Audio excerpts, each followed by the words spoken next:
Welcome students. Hope you all are doing well. So इस tutorial video में हम बात करेंगे माइटोसिस की, यानी समसूत्री विभाजन, इक्वेशनल सेल डिवीजन। पहले वीडियोस में मैंने ऑलरेडी सेल साइकिल के बारे में पढ़ा दिया है। तो अगर आप सेल साइकिल के वीडियो और एक बार देखना चाहते हैं तो मैं डिस्क्रिप्शन बॉक्स में इसका लिंक दे रही हूँ, तो काइंडली आपको फॉलो कर लीजिएगा। उसके बाद ही ये वीडियो देखिएगा तो आपको समझने में आसानी होगी। तो चलिए शुरू करते हैं।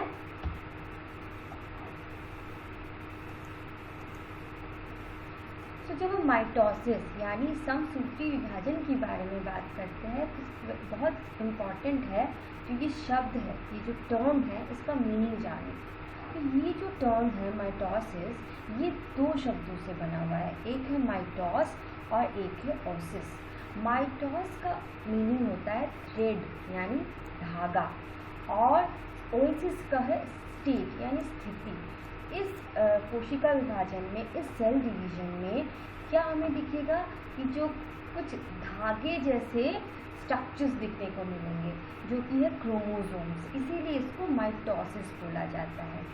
सो इस माइटोसिस में मेनली होता क्या है? माइटोसिस में जो पेरेंट सेल है, ठीक है, वो पेरेंट सेल डिवाइड होता है डॉटर सेल में। ये तो हम जानते हैं कि पेरेंट सेल डिवाइड होता है दो डॉटर सेल में। लेकिन ये पेरेंट सेल अगर इसके पास 2n क्रोमोसोम है तो जो डॉटर सेल्स होंगे ना, उसके पास भी 2n क्रोमोसोम ही आएंगे। इसका अर्थ इसीलिए इसे समसूत्री विभाजन या इक्वेशनल डिवीजन बोला जाता है, ठीक है। यानी फिर मैं बोली, अगर हम ह्यूमंस की एग्जांपल ले, अगर इसमें 46 क्रोमोसोम्स है, ठीक है, पेरेंट सेल में, तो डॉटर सेल्स जो होंगे उसमें भी 46 और 46 क्रोमोसोम्स ही आएंगे, ठीक है। और इसीलिए इसे बोला जाता है समसूत्री विभाजन या इक्वेशनल डिवीजन, ठीक है। अब देख लेते हैं, ये देखिए स्टैन्सबर्गर जो थे, उन्होंने क्या किया था? First time he discovered, or we can say first time he studied mitosis in plant cells. So plant cells में पहली बार माइटोसिस के बारे में स्टैन्सबर्गर जी ने बताया था, और फ्लेमिंग जी ने एनिमल सेल्स में माइटोसिस के बारे में बोला था। और ये जो माइटोसिस टर्म है, ये भी फ्लेमिंग जी ने ही दिया था। This term mitosis given by Flemming, okay. अब हो जाता है कि माइटोसिस का स्थान ये होता कहाँ पे है? जनरली माइटोसिस जो है वो होता है सोमैटिक सेल्स में। सोमैटिक सेल्स यानी काय कोशिका। अगर हम एग्जाम्पल लें, जैसे कि मान लीजिए स्टेम प्लांट्स में एग्जाम्पल लें तो स्टेम टिश्यूज, लीव्स, बर्ड्स, ठीक है, रूट टिप्स, ये सब जगह एपिकल बर्ड, या फिर हम जब वेजिटेटिव प्रोपगेशन की बात करते हैं, वृद्धि की, तब उसमें भी क्या होता है? माइटोसिस ही होता है। बॉडी सेल्स, जो भी हमारे बॉडी सेल्स है, वहाँ पे माइटोसिस होता है। अब ये देखिए, एक और पॉइंट है कि जब गैमेटोजेनेसिस होता है ना, गैमेटोजेनेसिस यानी युग्म जनन, जब स्पर्म्स की तैयारी होती है तब हम उसको स्पर्मेटोजेनेसिस बोलते हैं। जब ओवम की तैयारी होती है तब उसको बोलते हैं हम oogenesis। तो ड्यूरिंग ये गैमेटोजेनेसिस का जो मल्टीप्लिकेशन फेज है ना, वहाँ पे हमें क्या मिलता है? माइटोसिस देखने को मिलता है। यानी अगर हम बात करें गैमेटोजेनेसिस की, तो गैमेटोजेनेसिस में 3 फेज आते हैं। एक होता है मल्टीप्लिकेशन फेज, यहाँ पे सेल्स जो है अपना नंबर इंक्रीज करते हैं। दूसरा होता है ग्रोथ फेज, जहाँ पे साइज बढ़ेगा, ग्रोथ होगी सेल की। और तीसरा जो होता है वो मैच्योरेशन फेज होता है। और जब हम ये मैच्योरेशन की बात करें ना, तो मैच्योरेशन फेज में ही मियोसिस होता है। लेकिन जब गैमेटोजेनेसिस में मल्टीप्लिकेशन फेज में, ठीक है, मल्टीप्लिकेशन फेज में हमें क्या दिखने को मिलता है, माइटोसिस दिखने को मिलता है, ठीक है। तो इस स्लाइड से हमें क्या समझ में आया, इस स्लाइड से हमें समझ में आया कि माइटोसिस का जो टर्म है इसका अर्थ है, ये दो शब्दों से आया है, माइटोस और ओएसिस। माइटोस का अर्थ होता है धागा, ओएसिस का अर्थ होता है स्टेट यानी स्थिति। तो यहाँ पे धागे जैसे कुछ स्ट्रक्चर्स दिखने को मिलते हैं हमें, इसीलिए ये माइटोसिस बोला जाता है। माइटोसिस की अगर हम डेफिनेशन देखें तो इसमें क्या होता है, उस तरह का सेल डिवीजन है, कोशिका विभाजन है, जिसमें क्या मदर सेल से, पेरेंट सेल से जो टू डॉटर सेल्स आते हैं, संतति कोशिका, उसमें नंबर ऑफ क्रोमोसोम्स जो है सेम रहता है, जो रहता है पेरेंट सेल में वही रहेगा आपके डॉटर सेल्स में। स्टैन्सबर्गर जी ने पहली बार माइटोसिस डिस्कवर किया था प्लांट सेल में, और फ्लेमिंग जी ने फर्स्ट टाइम डिस्कवर किया था एनिमल सेल में। और ये टर्म जो माइटोसिस है that is also given by Flemming, okay. और ये होता क्या है, कहाँ, site of occurrence mainly occurs in somatic cells यानी काय कोशिका, बॉडी सेल्स। और गैमेटोजेनेसिस की जो मल्टीप्लिकेशन फेज है वहाँ हमें ये स्थिति दिखने को मिलती है, okay. Mitosis occurs in the multiplication phase of gametogenesis. Gametogenesis यानी युग्मक जनन, यानी हम बोल सकते हैं जैसे स्पर्म्स का जो फॉर्मेशन होता है उसको हम स्पर्मेटोजेनेसिस बोलते हैं, ओवम का फॉर्मेशन होता है उसको oogenesis बोला जाता है। अब आ जाते हैं ये प्रोसेस कैसे होता है, ठीक है। तो अब आ जाते हैं संसूत्री विभाजन की क्रिया। तो ये हम पहले भी पढ़ चुके हैं, एक बार और बोल देती हूँ मैं कि ये माइटोसिस का जो स्टेज है ये दो स्टेजेस में होता है। एक होता है कैरियोकाइनेसिस, कैरियोन का अर्थ होता है न्यूक्लियर, सरकाइनेसिस का मतलब होता है डिवीजन। तो यहाँ पे न्यूक्लियर डिवीजन होता है, केंद्रक विभाजन होता है। और केंद्रक विभाजन चार स्टेजेस में होते हैं, 4 फेजेस में होते हैं। एक है प्रोफेज, एक है metaphase, then anaphase and then telophase. इन चारों कैरियोकाइनेसिस के बाद यानी इन चारों फेजेस के बाद होता है साइटोकाइनेसिस यानी साइटोप्लाज्म का डिवीजन, ठीक है। सो स्टेजेस ऑफ माइटोसिस दो होंगे, एक कैरियोकाइनेसिस और एक साइटोकाइनेसिस। कैरियोकाइनेसिस यानी न्यूक्लियर डिवीजन और साइटोकाइनेसिस यानी साइटोप्लाज्मिक डिवीजन। तो जब हम कैरियोकाइनेसिस बोल रहे हैं ये 4 फेजेस में होते हैं, prophase, metaphase, anaphase and telophase. और फिर हो गया साइटोप्लाज्म का विभाजन यानी साइटोकाइनेसिस। अब देखिए स्टार्टिंग जो हम करेंगे कि क्रिया या प्रोसेस की जब हम पढ़ाई प्रोसेस को समझने की जब हम कोशिश करेंगे ना तो हम स्टार्ट करेंगे इंटरफेस से, ठीक है। इंटरफेस क्या था, मैंने पहले भी बताया कि आप इस वीडियो को देखने से पहले मेरा सेल साइकिल का वीडियो देख के आप समझ लीजिए कि सेल साइकिल होता क्या है। सेल साइकिल में मैंने बताया था आपको कि जो सेल साइकिल है ये दो फेजेस में होता है, इंटरफेज और एंड फेज। तो कोई भी सेल, कोई भी कोशिका डिवीजन में घुसने से पहले, सेल डिवीजन में आने से पहले ये क्या होंगे, इंटरफेज में जाएंगे। इंटरफेज में क्या होता है, इंटरफेज में हर तरह की प्रिपरेशंस हो जाती है। सेल डिवीजन, सेल को डिवाइड करने के लिए, कोशिका विभाजन के लिए जो जो चीज़ें ज़रूरी है वो आपका इंटरफेस में हो जाता है। अब इंटरफेस में जैसे कि हमें मालूम है G1 फेज में प्रोटीन और RNA सिंथेसिस हो जाता है, ठीक है। और हम बोल सकते हैं कि DNA रेप्लिकेशन,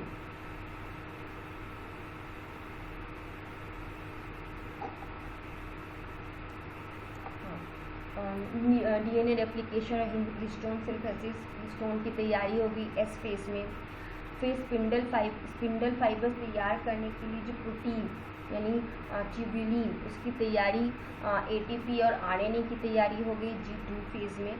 और इसके बाद इंटरफेज में क्या मेन दिखता है, जो क्रोमोसोम्स होते हैं ना वो क्रोमोसोम्स जो है क्लियर नहीं दिखते, ठीक है, वो डीकंडेंस टाइप के बिखरे हुए दिखते हैं, तो विसरित, डिफ्यूज दिखते हैं ये इस तरह से। तो ये देखिए इंटरफेस की स्थिति है। इंटरफेस की स्थिति में हमें न्यूक्लियर मेम्ब्रेन दिख रही है, जो केंद्रक झिल्ली है दिख रही है, ये न्यूक्लियर कोर है, ठीक है। और ये है आपका क्रोमैटिन फाइबर, जो देखिए किस तरह से ये विसरित हुआ हुआ है, डिफ्यूज हुआ है, डीकंडेंस्ड है, ठीक है। और यहाँ पे आपको सेंट्रियोल दिखने को मिल रहा है। तो ये दिखता है हमें इंटरफेस की स्थिति में, ठीक है। अब इंटरफेस के बाद जब हम आ रहे हैं प्रोफेज में, अब देखिए प्रोफेज जो है ये ना बहुत लॉन्गेस्ट पीरियड तक होता है, इसीलिए इस प्रोफेज को ना दो पार्ट्स में हम डिवाइड कर देते हैं। एक होता है अर्ली प्रोफेज और एक होता है लेट प्रोफेज। तो जब हम अर्ली प्रोफेज की बात करें, यहाँ पे देखिए मैंने ना 4 क्रोमोसोम्स को लेके स्टडी किया है, तो मैंने आपको समझाने की कोशिश की है, taking 4 chromosomes, so for your easy way to study, okay. So fine, तो यहाँ पे क्या हो गया, अब देख लीजिए, जितने भी मान लीजिए मेम्ब्रेन बाउंडेड स्ट्रक्चर्स होते हैं, ठीक है, वो सारे धीरे धीरे गायब होने लगते हैं। जैसे केंद्रक झिल्ली गायब हो जाएगी, न्यूक्लियर मेम्ब्रेन, साथ में जितने अदर ऑर्गेनेलीज है, ठीक है, जैसे कि मान लीजिए एंडोप्लाज्मिक रेटिक्यूलम, गोल्गी बॉडी, इन सबके क्या हो जाते हैं, न्यूक्लियर मेम्ब्रेन जो है अलग होने लगते हैं, ये गायब होने लगते हैं। जनरली हम जब सेल डिवीजन की बात करते हैं ना, तो हम न्यूक्लियस पर ज़्यादा इम्पोर्टेंस देते हैं, तो एम्फसाइज न्यूक्लियस पर जोर देकर न्यूक्लियस को पकड़ के समझने की कोशिश करते हैं। लेकिन न्यूक्लियस के साथ जो दूसरे ऑर्गेनेलीज हैं, उसमें भी सेम तरह से कुछ, जैसे न्यूक्लियर मेम्ब्रेन गायब हो रहा है, तो उनके भी जो मेम्ब्रेन है वो भी गायब होने लगेंगे, ठीक है। तो पहला पॉइंट ये गायब होने लगता है। दूसरे पॉइंट नेक्स्ट क्या होता है, जो सेंट्रियोल्स है, वो सेंट्रियोल का डिवीजन लेकिन ऑलरेडी आपका हो गया है, सेंट्रियोल का डिवीजन ऑलरेडी एस फेस में हो चुका है। तो यहाँ पे क्या होता है, इंटरफेस का एस फेस में हो जाता है। यहाँ पे क्या हो रहा है, सेंट्रियोल जो धीरे धीरे दिखेगा कि ये अब 2 ध्रुवों की ओर जाते हुए नजर आते हैं, ठीक है, they are migrating towards the poles. अब ये सेंट्रियोल जनरली एनिमल सेल्स में पाया जाता है, these are absent in plant cells. और क्या होता है, ये जो सेंट्रियोल्स है ना, इन सेंट्रियोल से कुछ फाइबर्स जैसे, धागे जैसे चीज़ निकल आते हैं, स्मॉल फाइबर्स जैसे निकलते हुए नज़र आते हैं, जिसे कि हम लोग एस्टरेज बोलते हैं, ठीक है। और क्या है इम्पॉर्टेंट बात, जो क्रोमैटिन फाइबर्स यहाँ पे देखिए, जो इस तरह से डीकंडेंस थे, विसरित थे, ये हमें यहाँ पे कंडेंस्ड नज़र आएंगे, संघनित नज़र आएंगे, ठीक है, ये संघनित हो गए हैं।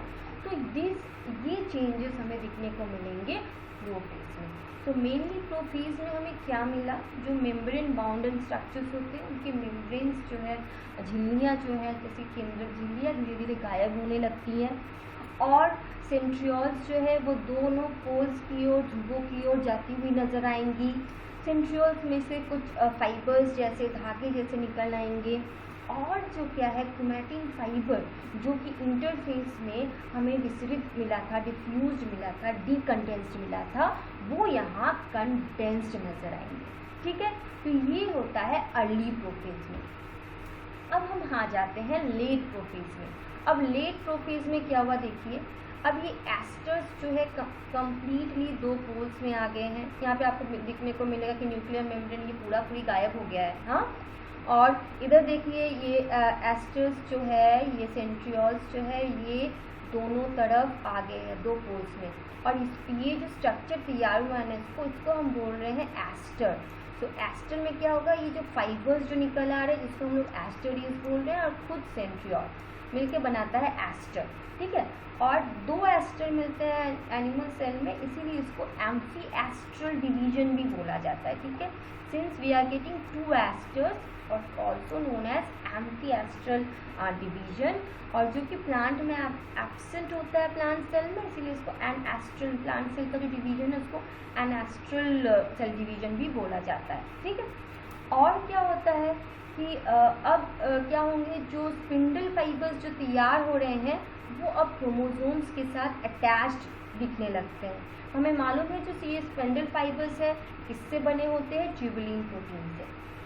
और इन इम्पॉर्टेंट बात क्या है कि अब अगर हम एक क्रोमोसोम्स को देखें तो इस क्रोमोसोम का हमें आर्म्स दिखेगा, यानी ये अगर एक सेंट्रोमियर है और ये है का क्रोमोसोम।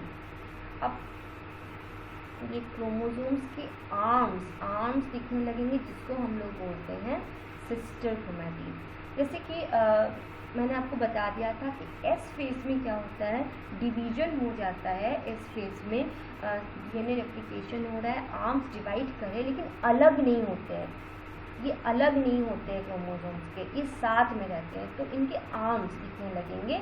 तो दो सिस्टर क्रोमैटिड्स, इन आर्म्स को क्रोमैटिड्स बोला जाता है, क्योंकि ये एक सेंट्रोमियर के साथ अटैच्ड है, इसीलिए हम लोग इसे सिस्टर क्रोमैटिड्स बोलते हैं। अगर मैं इसके आर्म्स और इसके आर्म्स को अलग से टर्म नाम दूँ तो मैं इसको नॉन सिस्टर क्रोमैटिड्स बोलूँगी, ठीक है। तो ये इम्पॉर्टेंट चीज़ें दिखने को मिलती है लेट प्रोफेज में। तो अगर हम लेट प्रोफेज की बात एक बार और करते हैं तो क्या दिखता है कि देखिए यहाँ पे कम्प्लीटली जो न्यूक्लियर मेम्ब्रेन वो गायब हो चुका है, सेंट्रियोल्स जो है वो पोल्स की तरफ आ गए हैं, एस्टर फॉर्म कर चुका है। एस्टर यानी सेंट्रियोल्स से कुछ फाइबर्स निकल आते हैं जिनको हम लोग एस्टरेज बोलते हैं, और सेंट्रियोल दोनों मिलकर हुआ एस्टर। दो एस्टर दो पोल्स की ओर चले गए, तो दो एस्टर्स दो ध्रुवों की ओर चले गए, दो एस्टर फॉर्म किया, इसीलिए हम इसे एम्फी एस्टर बोल रहे हैं, जो कि एनिमल सेल में एम्फी एस्ट्रल डिवीजन बोला जाता है, लेकिन ये डिवीजन प्लांट सेल में नहीं होता है, इसलिए इसको एन एस्ट्रल सेल डिवीजन बोला जाता है in case of plant cells, ठीक है। और स्पिंडल फाइबर्स अटैच्ड नज़र आते हैं आपके क्रोमोसोम्स के साथ, जो सेंट्रो में क्रोमोसोम में आप स्पिंडल फाइबर्स अटैच देख पा रहे हैं। और क्या, क्रोमोसोम्स का जो टू सिस्टर क्रोमैटिड है, आर्म्स है, वो भी नज़र आते हैं, ठीक है। तो ये हो गया लेट प्रोफेज। अब हम लेट प्रोफेज का अगर इंटरफेज से लेट प्रोफेज तक तो चेंजेस देख लेते क्या हुआ। देखिए ये था इंटरफेज का कंडीशन, इसमें हमें न्यूक्लियर मेम्ब्रेन दिख रहा था और क्रोमैटिन फाइबर्स जो थे वो डिफ्यूज्ड या डीकंडेंस्ड दिख रहे थे। लेकिन जब हम अर्ली प्रोफेज में आए तो न्यूक्लियर मेम्ब्रेन धीरे धीरे गायब हो रहा है, सेंट्रियोल जो है वो धीरे धीरे क्या हो रहा है, ध्रुव की ओर, पोल्स की ओर जाती हुई नज़र आ रही है, और हमें क्या दिख रहा है कि क्रोमोसोम्स तैयार हो रहे हैं। Okay, the condensed chromatin fibres अब कंडेंस्ड होकर क्रोमोसोम्स तैयार कर रहे हैं। अब यहाँ देखिए जब लेट फेज में कम्प्लीटली हमें नज़र आ रहा है कि जो न्यूक्लियर मेम्ब्रेन है वो गायब हो चुका है कम्प्लीटली, स्पिंडल फाइबर्स अटैच हो गए हैं, किसके साथ अटैच हो रहे हैं, दिख रहा है अटैच हो रहे हैं क्रोमोसोम्स के साथ। और क्या दिख रहा है, दो एस्टर दो पोल्स की ओर चले गए, एस्टर से ये स्पिंडल फाइबर्स फॉर्म कर रहे हैं, एस्टर यानी एस्टरेज और सेंट्रियोल मिलके बने एस्टर, ठीक है। तो ये हो गया प्रोफेज। अब प्रोफेज के बाद आ जाता है मेटाफेज। मेटाफेज में क्या हो रहा है, मेटाफेज में अब यहाँ पे आप एक चीज़ देखिए, सारे क्रोमोसोम्स जो है बीच में अरेंज हो गए, ठीक है। यहाँ एक देख लीजिए, ये क्रोमोसोम, एक क्रोमोसोम का अगर हम स्ट्रक्चर देखें तो इनको बोला जाता है सिस्टर क्रोमैटिड। ये हो गया सेंट्रोमियर, और ये जो है काइनेटोकोर। इस काइनेटोकोर के साथ ही कौन अटैच होता है, स्पिंडल फाइबर, ठीक है। अब यहाँ स्पिंडल फाइबर्स दो तरह के हमको देखने को मिलते हैं। यहाँ देखिए ये जो स्पिंडल फाइबर है ये एक पोल से दूसरी पोल कंटिन्यूअस जा रहा है, ये these are not attached with any of the chromosomes, ठीक है, ये किसी भी क्रोमोसोम के साथ अटैच नहीं है, इसीलिए इस स्पिंडल फाइबर्स को बोला जाता है कंटिन्यूअस फाइबर और इंटरपोलर फाइबर, ठीक है। लेकिन यहाँ पे ये जो चार क्रोमोसोम्स है ये अटैच्ड है इन स्पिंडल फाइबर्स के साथ। तो जिस स्पिंडल फाइबर्स के साथ ही क्रोमोसोम अटैच्ड होते हैं उन्हें बोला जाता है क्रोमोसोमल स्पिंडल फाइबर या डिसकंटिन्यूअस फाइबर, ठीक है। तो यहाँ पे मेन चीज़ क्या है कि सारे क्रोमोसोम हैं जो इक्वेटोरियल प्लेन, ये सेंटर में देखिए अरेंज्ड है, ठीक है, और स्पिंडल फाइबर्स बहुत अच्छी तरह से अटैच्ड हो गए हैं काइनेटोकोर के साथ, और ये सारे क्रोमोसोम्स को इक्वेटोरियल प्लेन में अरेंज कर दिए हैं। तो ये हो गया हमारा मेटाफेज। तो मेटाफेज में दो बहुत इंपॉर्टेंट बात हो जाती है कि जो स्पिंडल फाइबर्स है वो कम्प्लीटली तैयार हो गए हैं, अटैच भी हो जाते हैं क्रोमोसोम्स के साथ, और ये जो क्रोमोसोम्स है क्या होते हैं इक्वेटोरियल प्लेन में अरेंज होते हैं, तो सेंटर में जो है वो अरेंज हो जाते हैं। और दो तरह के स्पिंडल फाइबर्स हमें देखने को मिलते हैं, एक होते हैं कंटिन्यूअस जो क्रोमोसोम के साथ अटैच नहीं होते हैं, उन्हें हम कंटिन्यूअस फाइबर या फिर इंटरपोलर फाइबर बोलते हैं, लेकिन जब जो क्रोमोसोम के साथ अटैच्ड होते हैं उसे हम लोग क्रोमोसोमल स्पिंडल फाइबर या डिसकंटिन्यूअस फाइबर भी बोलते हैं। नेक्स्ट आ जाता है एनाफेज। अब देखिए एनाफेज में क्या हो रहा है। एनाफेज में जो सेंट्रोमियर था यानी ये सेंट्रोमियर अब डिवाइड हो रहा है। कहाँ हो रहा है सेंट्रोमियर डिवाइड हो रहा है? एनाफेज में। तो सेंट्रोमियर जो पूरी तरह से स्प्लिट हो जाता है। स्प्लिट होने के बाद ये जो स्पिंडल फाइबर्स है ये खींचने लगते हैं। कहाँ खींचने लगते हैं? अलग करके ये अलग हिस्से को खींचने लगते हैं ध्रुवों की ओर, पोल्स की ओर, ठीक है। और यहाँ पे कुछ फोर्सेस काम करती है, जैसे मान लीजिए यहाँ पे देख सकते हैं आप इस डायग्राम में ये स्पिंडल फाइबर्स एरो दिया हुआ है, ये फोर्स एरो बता रहा है। इन दो फाइबर्स के, इन दो क्रोमोसोम्स के बीच में इंटरजोनल फाइबर्स तैयार होती हैं, ये भी फोर्स देती हैं। तो पहला जो फोर्स है वो है contraction of chromosomal spindle fibre, ये सिकुड़ जाती है chromosomal fibres towards the poles. और दूसरा है जो ये स्ट्रेच करती हैं इंटरजोनल फाइबर्स, ये स्ट्रेचिंग, ये इंटरजोनल फाइबर्स जो है वो स्ट्रेच करने लगते हैं, ठीक है। और ये जो स्ट्रेचिंग चलता है ना, ये जो अलग हो रहे हैं, पोल्स की तरफ जा रहे हैं, इनमें बहुत ज़्यादा ऊर्जा की आवश्यकता होती है, वे huge amount of energy required, यानी एटीपी की ज़रूरत होती है। और ये एटीपी, कितनी एटीपी की ज़रूरत होती है ये इम्पॉर्टेंट है। देखिए एक अप्रॉक्स ये माना जाता, बोला गया है कि एक क्रोमोसोम को अलग करने के लिए आपको मिनिमम 30 एटीपी की ज़रूरत है। तो अब आप कैलकुलेट कर सकते हैं कि यहाँ पे जैसे मैंने 4 क्रोमोसोम्स लिए हैं, तो 4 क्रोमोसोम्स को अलग करने के लिए सेंट्रोमियर टूटने के बाद उनको 2 पोल्स में ले जाने के लिए, अलग करने के लिए कितने एटीपी चाहिए होंगे, तो 4 × 30 हो जाएगा, है ना। तो ये हो गया आपका थर्ड पॉइंट। अगर हम फोर्थ पॉइंट की तरफ जाएं, तो जब हम इस फेज को है ना, फेज को माइक्रोस्कोप में देखते हैं तो क्या दिखता है ना कि ये जो आर्म्स है या फिर जो क्रोमोसोम्स है, ये क्रोमोसोम ना कुछ डॉटर क्रोमोसोम्स है ना, कुछ इंग्लिश अल्फ़ाबेट्स जैसे V, L, J और I की जैसे दिखते हैं। जैसे ये क्यों होता है? देखिए सेंट्रोमियर, ये सेंट्रोमियर अगर इस तरह से अटैच्ड हो तो ये देखिए V टाइप का लगता है मेटासेंट्रिक कंडीशन में। जब हम सब मेटासेंट्रिक देख रहे हैं, जब सेंट्रोमियर का पोजीशन यहाँ है, तो ये हमें कैसे दिखेगा? इस तरह का L शेप का। सिमिलरली जब ये एक्रोसेंट्रिक कंडीशन आता है, जब सेंट्रोमियर का पोजीशन यहाँ है, तो ये हमें J शेप का दिखेगा, ठीक है ना, J शेप का दिखेगा। और जब ये पूरा टिप में है, टेलोसेंट्रिक कंडीशन में आता है, तब ये हमें आई शेप का दिखेगा। तो ये क्यों डिफरेंट शेप्स का दिखता है? Due to the position of the centromere. अगर ये मेटासेंट्रिक है तो वी शेप का दिखेगा, सब सेंट्रिक है तो एल शेप का दिखेगा, अगर एक्रोसेंट्रिक है तो जे शेप का दिखेगा, और अगर ये टेलोसेंट्रिक है तो ये आई शेप का दिखेगा, ठीक है। तो ये चीज़ें होती हैं एनाफेज में। तो एक बार और अगर हम एनाफेज की बात करें, तो देखिए बच्चों एनाफेज में क्या हो गया? एनाफेज में सेंट्रोमियर जो है वो स्प्लिट कर गया, टूट गया। टूटने के बाद क्या हो जाता है ना, उनके बीच में एक फाइबर तैयार होता है जिसको हम इंटरजोनल फाइबर बोल रहे हैं। ये इंटरजोनल फाइबर और साथ में स्पिंडल फाइबर्स जो है उनके बीच में एक किसी तरह का फोर्स तैयार होता है, जिस फोर्स के कारण वो इक्वेटोरियल, मेटाफेज में क्या देखते थे कि सारे क्रोमोसोम इक्वेटोरियल प्लेन से थे। अब ये इक्वेटोरियल प्लेन से खींच के कहाँ जाएंगे? 2 पोल्स की ओर जाने लगेंगे। तब 2 फोर्सेस काम करेंगे। एक जो फोर्स होता है स्पिंडल फाइबर्स कॉन्ट्रैक्शन फोर्स, जिसको खींचती है टुवर्ड्स द पोल्स, और ये जो स्ट्रेच कर रहे हैं, ये इंटरजोनल फाइबर्स जो है वो स्ट्रेच करते हैं। अब ये क्रोमोसोम्स को अलग करने के लिए हमें क्या चाहिए? एटीपी चाहिए, ठीक है। एक क्रोमोसोम्स को अलग करने के लिए अप्रॉक्स माना जाता है 30 ATPs की ज़रूरत होती है। तो यहाँ हम कैलकुलेट कर सकते हैं कि अगर हम यहाँ पे जैसे इस डायग्राम में मैंने 4 क्रोमोसोम्स लिए हैं, तो 4 क्रोमोसोम्स को अलग करने के लिए मुझे कितनी ATPs की ज़रूरत होगी, है ना, सेल को कितनी ATPs की ज़रूरत होगी, तो 4 × 30। अब देख लीजिए 4th पॉइंट, जब हम इसको देखेंगे एनाफेज में जो डॉटर क्रोमोसोम्स है वो कुछ इंग्लिश अल्फ़ाबेट्स के B, L, J या I शेप के दिखते हैं। ऐसा क्यों दिखते हैं? क्योंकि this is totally because of the position of the centromere. अगर ये मेटासेंट्रिक क्रोमोसोम है तो V शेप का दिखेगा, सब मेटासेंट्रिक है तो L शेप का दिखेगा, अगर ये एक्रोसेंट्रिक है तो J शेप का दिखेगा, और अगर ये टेलोसेंट्रिक है तो ये I शेप का दिखेगा।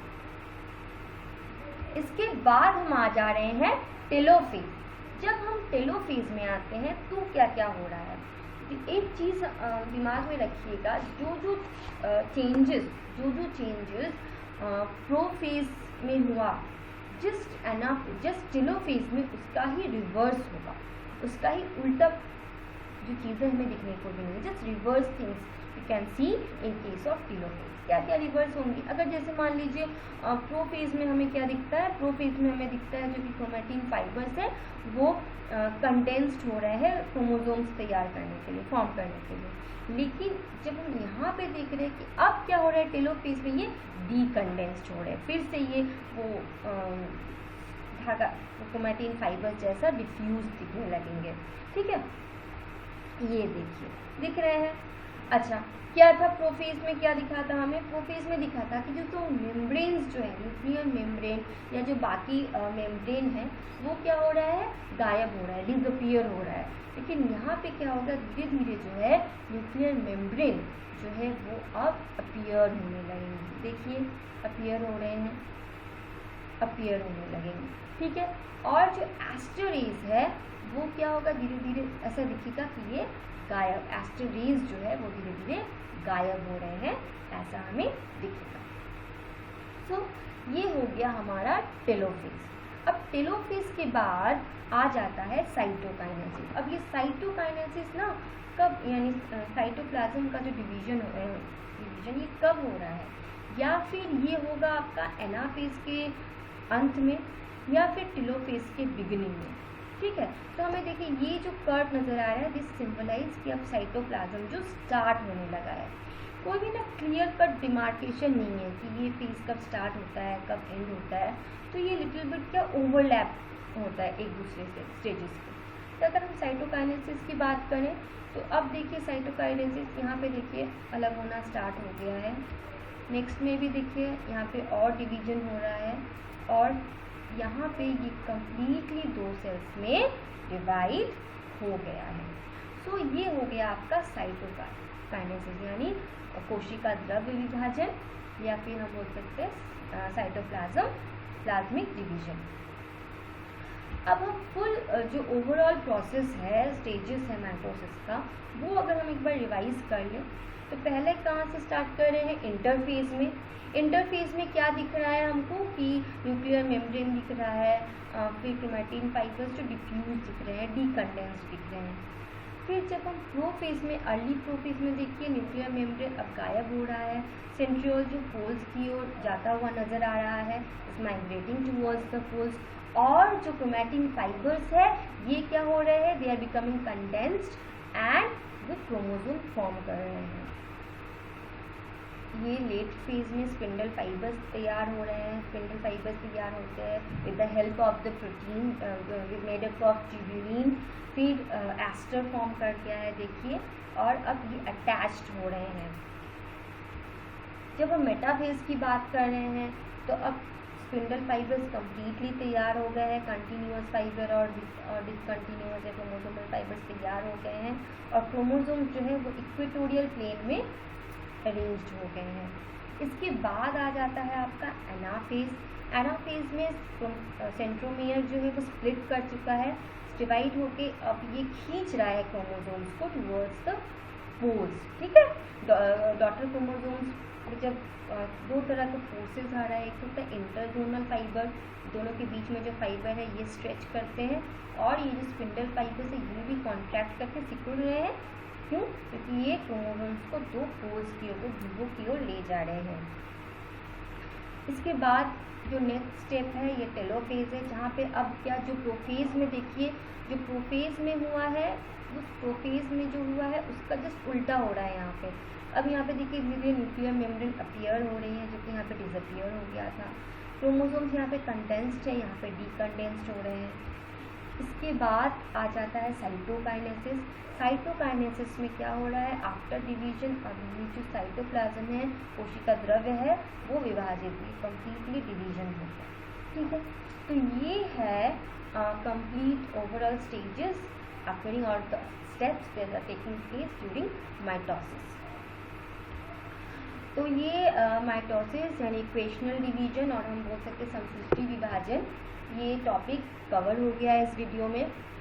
फिर भी मैं आपको बोलूँगी इस वीडियो को, अगर आपने सेल साइकिल का वीडियो मेरा नहीं देखा, उसको देख के फिर आप ये वीडियो स्टार्ट कीजिएगा, तो आपको it will give you it will help you to clear the concept of mitosis.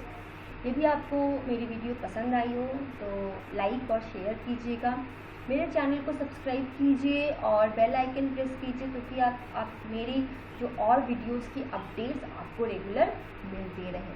Thank you and stay tuned.